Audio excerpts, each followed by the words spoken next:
kita semua, perkenalkan nama saya Mebrina Brustepu, NPM 230910341. Saya dari Universitas Katolik Santo Thomas, Fakultas Keguruan Ilmu Pendidikan. Tugas ini berjudul Bunda Maria. Dosen pengampun Ibu Yanti. Ajaran gereja tentang Bunda Maria. Menuju Yesus melalui Bunda Maria. Jesus per Maria. Menuju Yesus melalui Bunda Maria adalah istilah yang sering kita dengar. Barangkali proses pemahaman tentang hal ini akan memakan waktu sepanjang hidup kita. Dan semoga hari demi hari Tuhan menambahkan kepada kita pemahaman yang semakin mendalam. Pemahaman tentang ajaran gereja Katolik tentang Bunda Maria tidak terlepas dari apa yang dipaparkan dalam Perjanjian Lama dan Perjanjian Baru, yang juga diteruskan dalam tradisi suci, yang dapat diterangkan. Satu, peran Bunda Maria telah digambarkan secara samar-samar dalam kitab Perjanjian Lama dan Perjanjian Baru. Dua, peran Bunda Maria disampaikan secara eksplisit dalam kitab suci, terutama dalam Injil.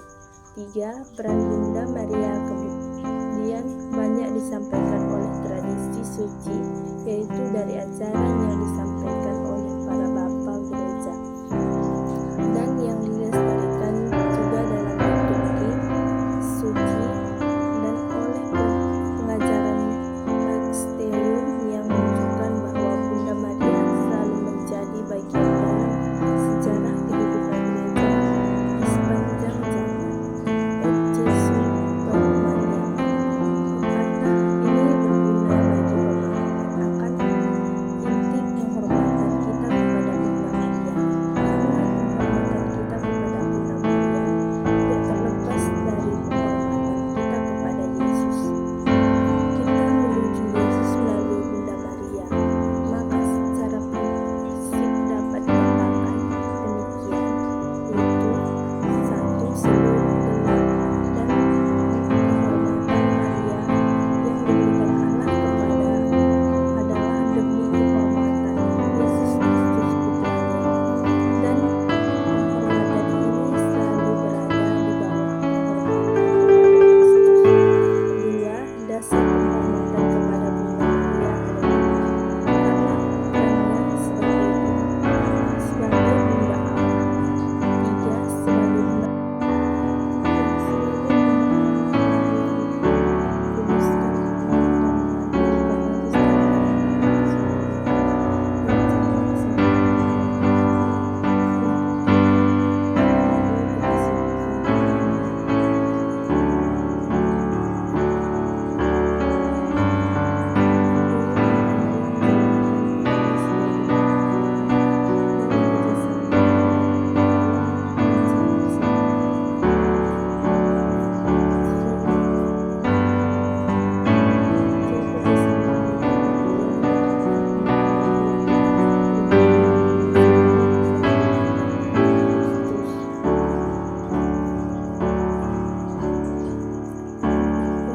doktrin Marian kepada kita umat beriman. Adapun yaitu ketaatan dan kekudusan Bunda Maria adalah bagi kita umat beriman.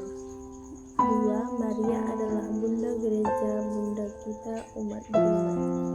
Tiga, Maria adalah ibu dan perawan, maka gereja juga adalah ibu dan perawan.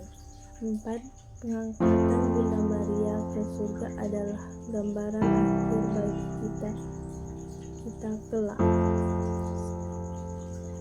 Seluruh gelar dan penghormatan Maria demi putranya Yesus dan seluruh berada di bawah penghormatan kepada Yesus. Ini berarti bahwa apapun gelar dan penghormatan kepada Maria selalu sekali berada di bawah setelah putranya Yesus Kristus. Ini juga berarti bahwa semua penghormatan dan gelar yang diberikan kepada Maria senantiasa berakar pada hubungannya yang begitu istimewa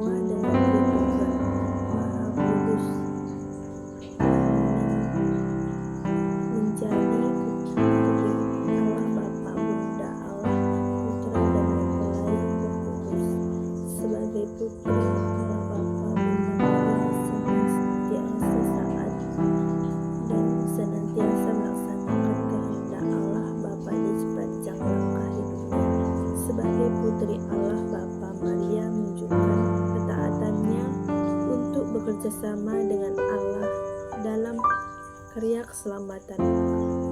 Sebagai Bunda Allah Putra, Maria berpartisipasi dalam karya penyelamatan manusia dan senantiasa membawa seluruh umat Allah kepada putranya.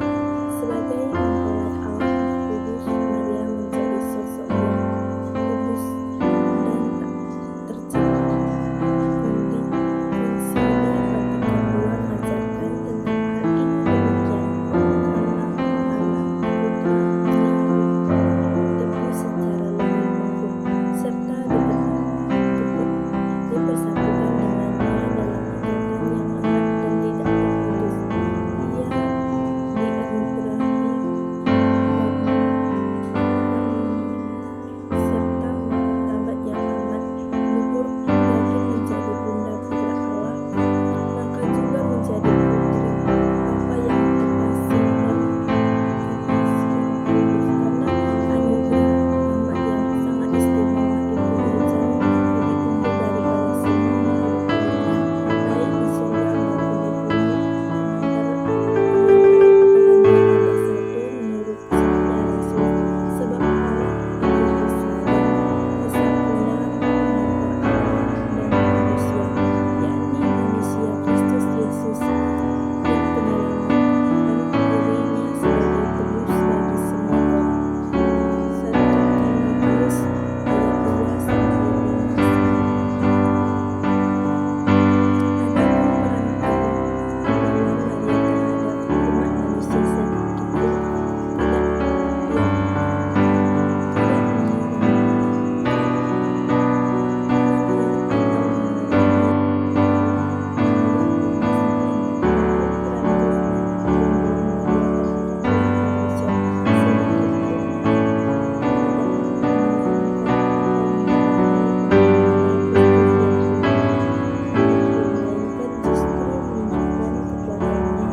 sebab segala pengaruh santa perawan yang menyelamatkan manusia tidak berasal dari suatu keharusan objektif melainkan dari kebaikan ilahi.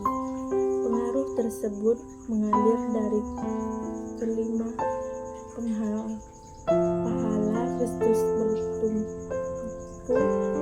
pengantarannya sama sekali tergantung daripadanya dan menimba segala kekuatan daripadanya. Pengaruh itu sama sekali tidak merintangi persatuan langsung kaum beriman dengan Kristus, melainkan justru mendukungnya, sebab tiada makhluk yang satu pun yang pernah dapat disejajarkan dengan sabda yang menjelma dan penebus kita. Namun seperti imamat Kristus secara berbeda-beda ikut dihayati oleh para pelayan seperti imam maupun oleh umat beriman, dan seperti satu kebaikan Allah terpancarkan secara nyata kepada makhluk-makhluk ciptaannya dengan cara berbeda-beda. Begitu pula satu-satunya pengantar penebus tidak menindakkan melainkan membangkitkan pada mereka aneka bentuk kerjasama yang berasal dari satu-satunya sumber. Adapun gereja tanpa ragu-ragu mengakui bahwa Maria memainkan peran yang berada di bawah Kristus seperti itu. Gereja tiada hentinya mengalaminya dan menganjurkan kepada kaum beriman supaya mereka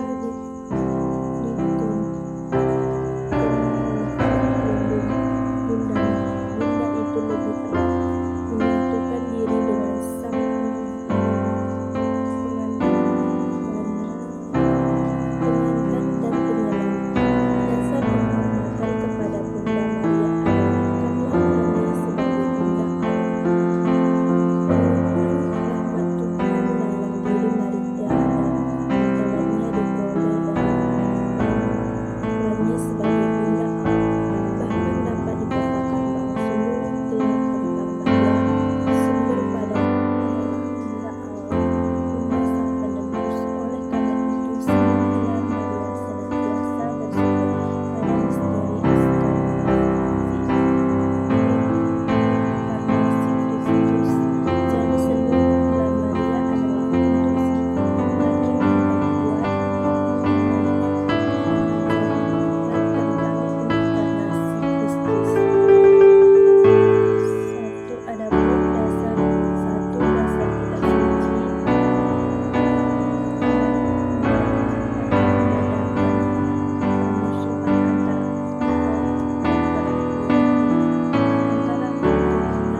anak darah itu akan mengandung dan melahirkan seorang anak laki-laki.